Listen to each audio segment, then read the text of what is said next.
Sog'lom hayot uchun 10 tavsiya. Birinchisi, ko'proq suv iching. Organizmning 70% suvdan iborat. Suvsiz organizm tez charchaydi.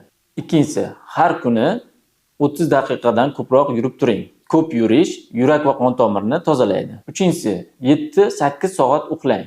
Uyqu bu miya va tanani tozalaydi. To'rtinchisi, shirinlikdan cheklaning. Ortiqcha shirinlik diabet va semirishni keltirib chiqarishi mumkin. Beshinchisi, sabzavot va mevalarni ko'proq iste'mol qiling. Bular tabiiy tolalar va vitaminlar manbaidir. Oltinchisi, nos va tamakidan voz keching. Bular og'ir kasalliklarning sababi hisoblanadi. Yettinchisi, stressni boshqaring. Chuqur nafas olish, sport bilan shug'ullanish va sevimli mashg'ulotlar bilan shug'ullanish yordam beradi. Sakkizinchisi, gadjetlardan tanaffus qiling. Ko'zingiz va asab tizimingiz dam olsin. To'qqizinchisi, tez-tez qo'lingizni yuving. Infeksiyalardan himoya hisoblanadi. O'ninchisi, yiliga kamida bir marta tibbiy ko'rikdan o'ting. Profilaktika bu davolashdan samaraliroqdir.